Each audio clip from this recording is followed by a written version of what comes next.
एक शंख के अंदर जल भरकर चांदी का सिक्का रख दिया जाता है या चांदी का तार डाल दिया जाता है या चांदी का सिक्का उसमें रख देते हैं तो जीवन में घर में कभी संपदा की कमी नहीं होती महाराज। और वो जल जो व्यक्ति व्यापार करने जाता हो, दुकान पर बैठने जा रहा हो, किसी कार्य के लिए जा रहा हो, बस उस जल का सींचन कर छींट कर या आचमन कर वो निकल जाता है। वो चांदी पड़े हुए जल का आचमन कर सींचन कर वो निकल जाता है तो उसका कार्य सिद्ध हो जाता है। अब व्यवहारिक भाषा में अगर हम लोग कहते हैं, कई लोग एक दूसरे से कहते हैं बताओ उसने उसको साला कह दिया, साला कह दिया मतलब जैसे गाली गाली शब्द संबोधन नहीं है, अर्थात भगवान विष्णु को पांचजन्य शंख का आनंद सुख प्राप्त है। भगवान विष्णु कहते हैं कि मुझे अधिक प्रिय है। क्यों? क्योंकि लक्ष्मी का भ्राता भी है, लक्ष्मी का भाई भी है शंख, तो उसमें मेरी प्रीति है,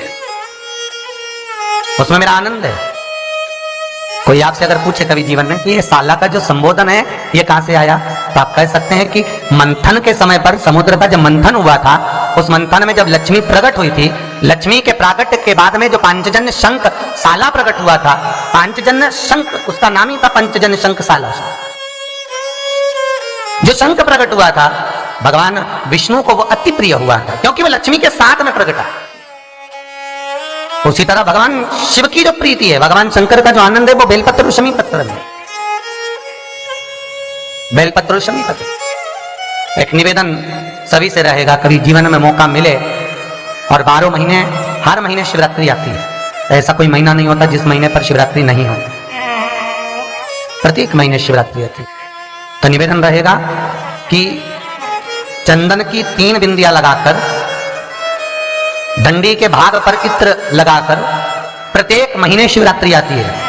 प्रत्येक महीने आप व्रत करें ना करें, आप उपवास करें ना करें, वो आपकी मर्जी है, पर इत्र या तो उंगलियों पे लगा लो और डंडी पर सम पकड़कर शंकर के शिवलिंग को समर्पित करो। महाराज प्रत्येक महीने शिवरात्रि आती है, केवल 1 वर्ष का नियम ले लो कि मेरे को शिवरात्रि पर भले मैं व्रत नहीं करूंगी, उपवास नहीं करूंगी, भले मैं दान करूं ना करूं, पुण्य करूं ना करूं, सत्कर्म करूं ना करूं, पर जो तुम्हारी कामना है उस कामना को लेकर केवल हाथ में इत्र लगाकर 3 चंदन की बिंदी लगाकर किसी भी एक शिव मंदिर में 1 बेलपत्र समर्पित करूंगी। बस अगर आपने नियम ले लिया, 12 महीने की शिवरात्रि का अगर आपने नियम लिया है तो आपकी जो मनोकामना है वो बाबा धीरे धीरे अपने आप पूर्ण करना प्रारंभ कर दे। और एक नियम लेकर चलना।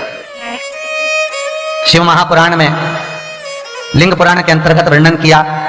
स्कंद पुराण में वर्णन किया गया कि बेलपत्री का जो एक एक पत्ता है और उस पत्ते की जो रेखाएं हैं, बेलपत्री के पत्ते में जो लाइनें बनी होती है, आप दर्शन कर रहे होंगे, तो जितनी रेखाएं हैं, तो कहा ये भगवान शिव की जितनी अर्धांगिनियां, आपको पहले भी कथा में कहा शंकर भगवान के 51 धर्म पत्नियां, 50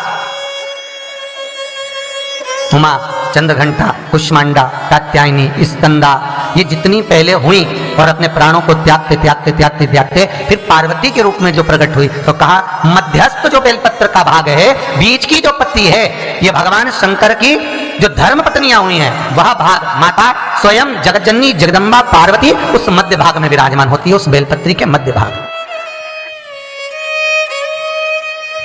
बेलपत्री के मध्य भाग में स्वयं जगजननी जगदम्बा अम्बा माता पार्वती विराजमान हो जाती है। फिर कहा